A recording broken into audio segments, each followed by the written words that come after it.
Så där ja. Jag har tagit mig till mina hemtrakter. Jag har tagit mig till Bäckefors. Jag filmar nu ett stenfundament. Då tänker ni kanske, jaha, nu har han hittat ett sånt där stenfundament igen. Och det har jag, minsann. Här bak mig finns det ytterligare lite sten. Och jag är ju här och filmar då, självklart. Vad säger den här kullen då?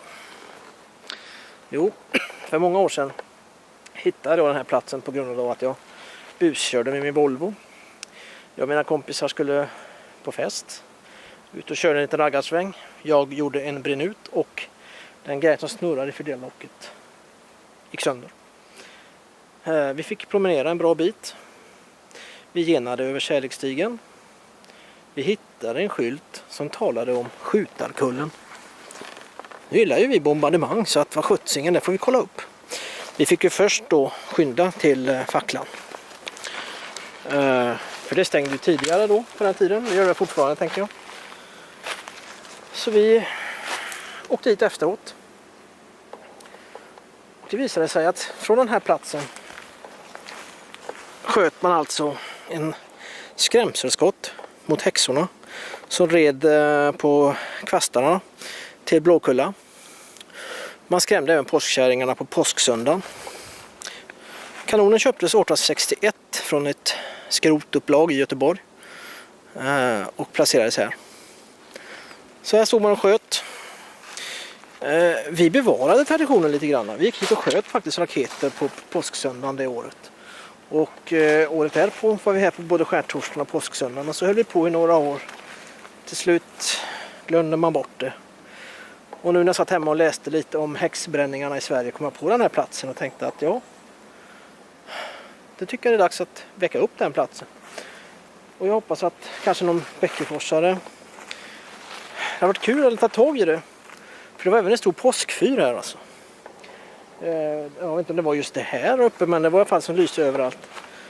Och det var ju så här att smederna i byn var så rädda för påskkärringarna att de strök trä eller kors av kära på sina ladugårdsväggar så.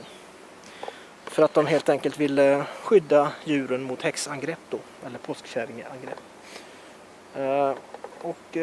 Ja, som sagt det var kul om en del de har tagit tag i den traditionen. Det kommer kanske aldrig att hända, men ja, jag tyckte i alla fall att platsen är intressant att göra en liten film om och det gjorde jag nu. Sen tycker kanske inte ni det. Men dagens påskkärringar åker till Blåkulla. De samåker kan man se på Facebook. Men en sak som är väldigt intressant är att man faktiskt inte red på kvast som dagens häxor gör, utan man red ju på kossor och klockare eller vaktmästare eller vad som helst egentligen. Upp- och nervänt. För så är det viktigt. Ska du flyga så måste du vara det bakvänt. Så dagens häxor kommer aldrig till Blåkulla. För de flyger med kvasten rättvänt och det funkar inte. Men här kan ni se lite stenarna, trappen här, mossbeväxt. Man ser knappt att det är en trapp. Men så hit gick vi, unga Peter Fredriksson. Gick här, sköt sig och några raketer. Och sen gick vi hem och drack spetsad påskmust. Det var tider. Jag avslutar det här lilla klippet med monumentet.